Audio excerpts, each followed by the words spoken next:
Hi, I'm Mara Linsky-Deegan, and I'm the Associate Curator and Registrar here at the Charles H. McNider Art Museum in Mason City, Iowa. And today I'm going to talk about the glass artist, Bob White. And Bob White was born Francis Robert White in 1907 in Oskaloosa, Iowa. He liked art from an early age and decided that that's probably something that he wanted to do for a living. So he went to the Pennsylvania Academy of Art in Philadelphia, and while he was there he really studied painting and drawing, and that's something he was focusing on. So unlike other people in the Midwest, like I said, Bob White was born and grew up in Iowa, and unlike other artists who were working in the Midwest at the time, he was not as interested in regionalism. Now, regionalist artists really focused on the idyllic life of farm work, living out on the land, having horses and cattle, and raising corn, and just really having an agrarian life, which means having a life that has to do with being a farmer. And Bob White was much more interested in city life, especially lower income people who lived in the city, and middle income, but especially lower income. And that's kind of what he wanted to show with his artwork. In the 1920s, Bob White decided that he wanted to go to Europe and see some of the artwork that was in Europe and see what European artists were doing. So he took 2 years and he actually traveled all over Europe looking at different artistic movements and different artists. And one of the things he really thought was very cool was all of the stained glass windows that he saw in the different churches around Europe. And he, at the time, became kind of infatuated with glass artwork and wanted to maybe focus on that a little bit more than painting and drawing. When he decided that it was time to come back to the United States, he came back and actually started to do some trial and error of different techniques he could use to create glass pieces that he would have liked. And so he did that for a while and actually got kind of good at it. And so then in the 1930s, the early 1930s, he actually received a Guggenheim Fellowship to study glass. And with this fellowship, he was able to have the funds to go back to Europe and again study some stained glass pieces that were in famous churches in Europe. It was while he was in Europe this second time that he rediscovered the technique that people had been doing for a while, actually for quite a while, in Europe and in the Middle East, of glass fusion, of taking several different layers of glass and fusing it together. So we're going to talk a little bit more about what exactly glass fusion is in just a moment, but before we do that, I thought I would tell you a little bit more about Bob's life when he came back to the United States. So he had that Guggenheim Fellowship, he studied in Europe, and then he came back to the United States. And when he came back here, the Depression was in full swing. And part of the Depression was that a lot of people didn't have a lot of money. And this would have been in the mid-1930s.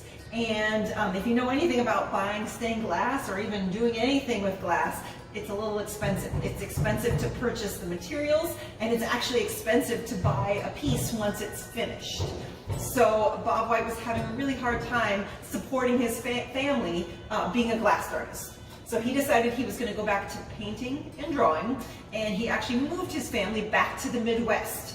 And one of the kind of cool things for us here in Mason City is that he moved back, like I said, to the Midwest, to Iowa, and actually opened a studio in Clear Lake, Iowa, which is just a few miles to the west of us, which is kind of neat that he worked right here in this area. So another great thing for Bob White's career was in 1937, he actually succeeded Grant Wood, another famous Iowa artist, in being the WPA leader of the WPA right here in Iowa. And so he was kind of the person who oversaw all of the Iowa WPA art projects that were going on. And in 1938, in February of 1938, the Sioux City Art Center actually opened to the public, and he was named director of the Sioux City Art Center just a few months later. So luckily for Bob White and everybody in the United States, the Depression did end with America's entrance into World War II in 1941. And so from the 1940s until 1957, Bob White was able to kind of get back into glass making. And in 1957, he actually opened his own glass studio in Chicago. And at that studio, he really focused on fused glass, and that was something that he was much more interested in than traditional stained glass that would have been in church windows.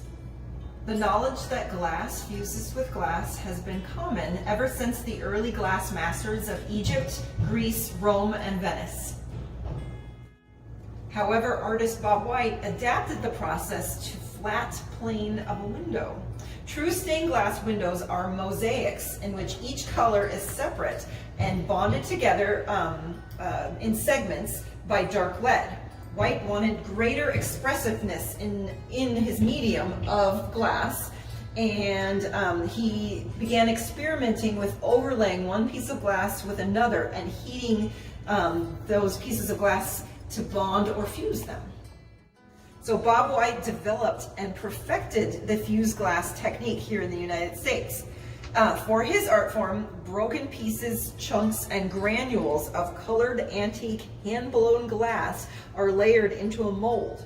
It is then placed in a small furnace kiln to be fired at over 1500 degrees Fahrenheit. This fused glass captures and imprisons light and color inside. Fused glass produces a freedom of movement and a richness of color, permitting a detail of design. White's fused glass creations are quite thick, much thicker than a traditional stained glass window. Bob White passed away in 1986 right here in Mason City, but he did leave a long legacy of fused glass artworks, including several right here in Mason City. There are fused glass windows at the First Presbyterian Church, the Greek Orthodox Church of Transfiguration, and the First Congregational United Church of Christ.